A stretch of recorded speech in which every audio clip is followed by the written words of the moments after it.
Welcome back to the Traders Network. I'm Michael Yorba, your host. Thanks for joining us. We're also streaming to you live on yorbamedia.com.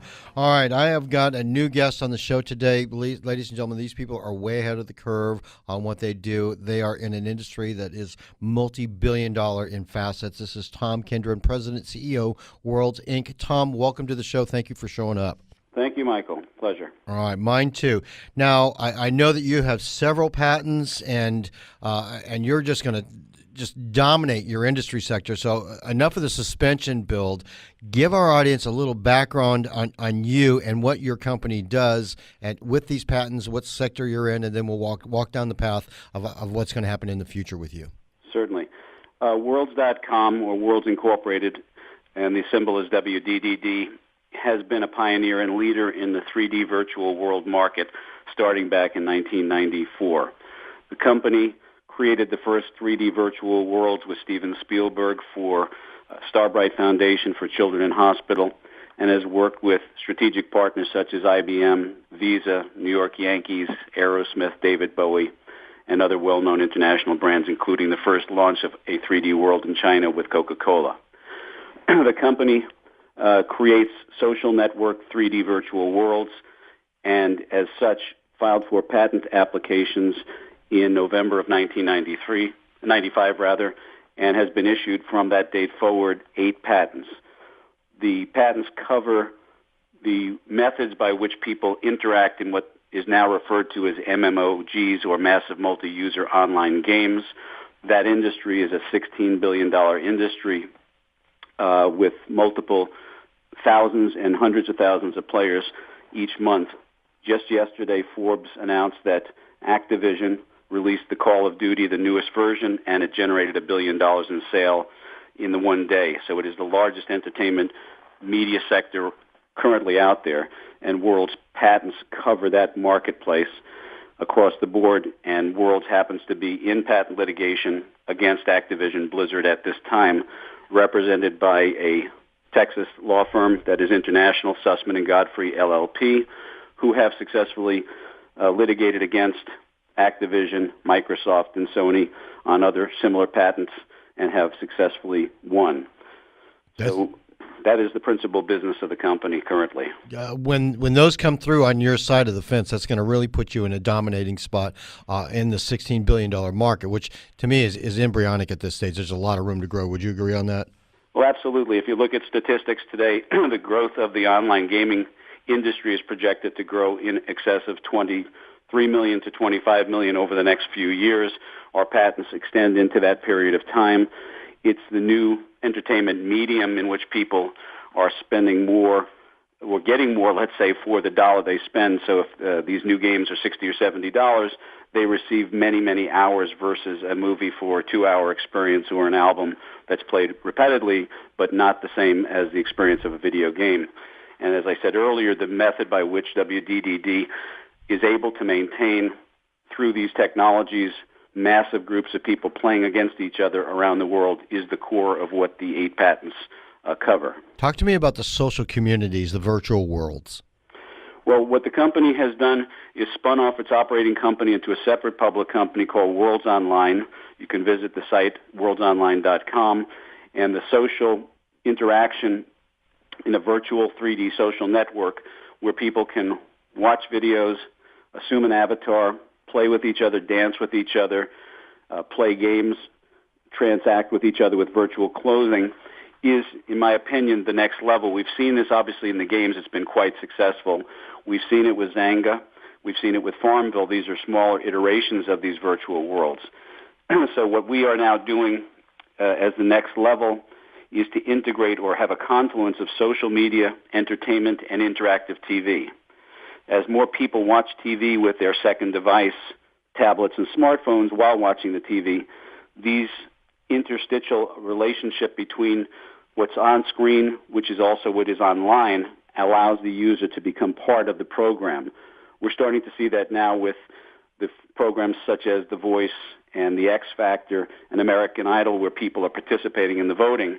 Now imagine that you're actually part of the program because your avatar is online, but that online image is now broadcast to the rest of the world.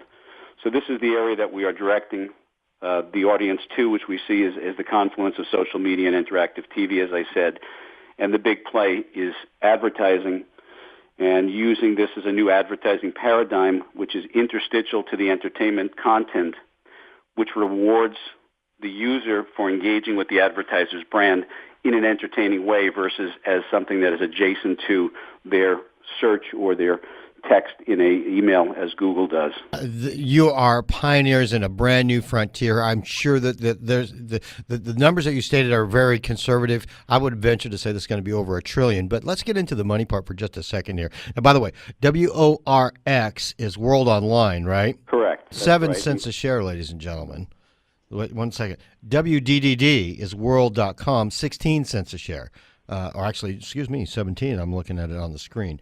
Let me pause for just a second. That's a lot more money that's even in the film and the television industry. In this, talk to our audience so they can start to connect the dots and do the math themselves. Talk to us about the licensing fees. What are they looking for that would translate into revenue stream for your company in a dominating spot within this sector? Well, you can extrapolate numbers from royalties that could be anywhere from 2% of a $16 billion industry up to 8%. It could be more than that, but let's say the mean average is 5%. So if you discounted the market of $16 billion as the industry stands today and bring it down to $8 billion, and you took 5% of that, you're talking hundreds and hundreds of millions of dollars. The market capitalization is a pittance of that. So the upside potential is enormous here.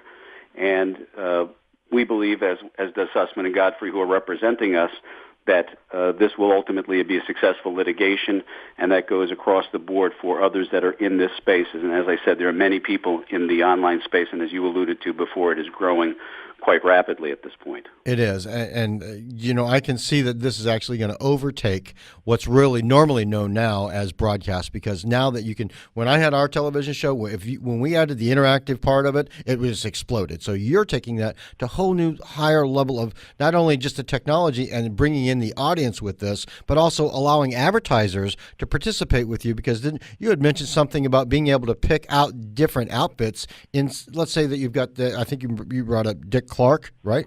Correct. Well, for an example, in an interactive TV scenario, if you had a dance program in a virtual world where you, the user, can select what clothes you want to wear, what jacket or pants, they obviously would be designer clothes or pants.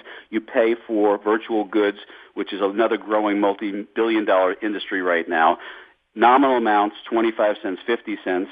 Then you buy your dance moves, and then you're selected by the audience to participate in the contest. And the contest rewards you, which is subsidized by the revenue coming in from the purchase of the merchandise as well as the advertising revenue.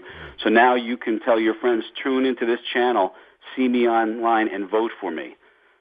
That is going to go all around the entire spectrum of different types of shows. I can see that would be a very big hit with an audience that's already in on all the soap operas, let alone the financial shows. I can see where this is going to go. Amazing. All right, we only have a minute or two left. Before we get out of here, please, how does our audience participate or contact you or carry on the conversation? What would you suggest they do to find out more about this? I would suggest that you can, one, pull up information if you are trading under WDDD or WORX, or you can visit our websites at worlds.com or worldsonline.com.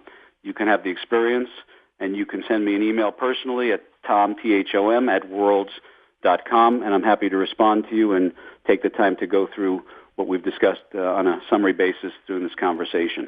All right, Tom, thank you so much for coming on to the show. I wish you all the success, and I know I can't say that, but I have every confidence that this is going to be the next big news on the street. Thank you for coming on the show.